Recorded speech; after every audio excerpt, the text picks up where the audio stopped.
Shri P R Sivasankar, കേരളത്തിൽ BJP account തുറക്കില്ല എന്ന് ഉറപ്പിച്ചു പറയുന്നത് LDF-ഉം UDF-ഉമാണ്. പക്ഷേ ഏതാണ്ട് എല്ലാ എക്സിറ്റ് പോളുകളും ഇല്ലേ, ഞങ്ങളുടെ എക്സിറ്റ് പോളിലും അങ്ങനെ തന്നെയാണ്, എക്സിറ്റ് പോൾ സർവേയിലും അങ്ങനെ തന്നെയാണ്, BJP കേരളത്തിൽ അക്കൗണ്ട് തുറക്കും എന്നാണ്.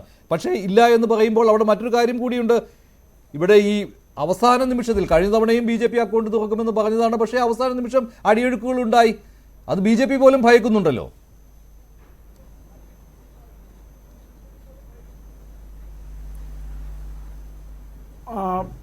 എനിക്ക് തോന്നുന്നു മഞ്ജുഷ്, ഈ തിരഞ്ഞെടുപ്പിന്റെ കാലഘട്ടത്തിൽ ചെറിയ വ്യത്യാസങ്ങൾ, വോട്ടിന്റെ പെർസെന്റേജിൽ അത്തരം ചെറിയ ചെറിയ വ്യത്യാസങ്ങൾ ചില സീറ്റുകളെങ്കിലും ബാധിച്ചിട്ടുണ്ട്, അല്ലെങ്കിൽ ബാധിച്ചേക്കാം.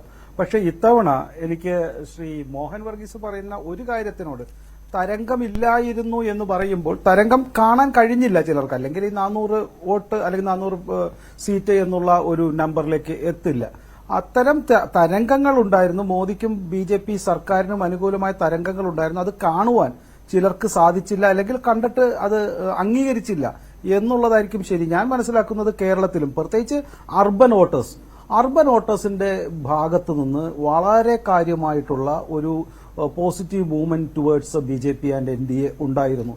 2 സ്ത്രീകളുടെ ഭാഗത്ത്, അതിപ്പം മോഹൻ തന്നെ അംഗീകരിക്കാൻ സാധ്യതയുണ്ട്. കാരണം എല്ലാ എക്സിറ്റ് പോളുകളിലും, അതേപോലെ ഇത്തരത്തിലുള്ള ശാസ്ത്രീയമായി ഈ കാര്യങ്ങൾ അപഗ്രഥിക്കുന്ന ചാനലുകളും എല്ലാവരും പറയുന്നുണ്ട്, സ്ത്രീ വോട്ടേഴ്സ് വളരെ ശക്തിയായി BJPക്ക് അനുകൂലമായി വോട്ട് ചെയ്തു. കഴിഞ്ഞ പല തവണകളിലും അങ്ങനെ ആയിരുന്നില്ല. BJPക്ക് സ്ത്രീ വോട്ടേഴ്സിന്റെ ചെറിയ ഒരു ഷോർട്ടേജ് എല്ലാ ഭാഗത്തും ഉണ്ടായിരുന്നു. പക്ഷേ ഇത്തവണ ഒരുപക്ഷെ സ്ത്രീ വോട്ടേഴ്സിന്റെ ഭാഗത്തു നിന്നായിരിക്കാം കൂടുതൽ വോട്ട് BJPക്ക് വരുന്നത് എന്ന് മനസ്സിലാക്കുമ്പോൾ, പിന്നെ കേരളത്തിൽ ചില മൈനോറിറ്റി, ഇപ്പൊ ഇന്നലെ ചില ചാനലുകളൊക്കെ പറഞ്ഞിരുന്നു, ഇരുഭാഗത്തു നിന്നും LDF-ൽ നിന്നും UDF-ൽ നിന്നും ക്രിസ്ത്യൻ വോട്ടുകൾ, പ്രത്യേകിച്ച് ഒരു അപ്പർ ക്ലാസ് ക്രിസ്ത്യൻ വോട്ടുകൾ, ഒരു എബവ് മിഡിൽ ക്ലാസ് ക്രിസ്ത്യൻ വോട്ടുകൾ വളരെ കാര്യമായിട്ട് ടുവേർഡ്സ് BJP വന്നിട്ടുണ്ട്. അത് പലരും പറഞ്ഞിരിക്കുന്നത് 5-6% തൊട്ട് UDF-ൽ നിന്നും 8-9% LDF-ൽ നിന്നും ടുവേർഡ്സ് BJP അഭൂതപൂർവമായ ഒരു സംഭവം കൂടിയുണ്ട്. ശ്രീ പി ആർ ശിവശങ്കർ, ഇങ്ങനെ എക്സിറ്റ് പോളുകൾ ഇങ്ങനെ പറയുമ്പോൾ കേരളത്തിൽ LDF-ന് ചിലപ്പോൾ ഒരു സീറ്റും കിട്ടാൻ സാധ്യതയില്ല എന്ന രീതിയിലുള്ള എക്സിറ്റ് പോളുകളുണ്ട്.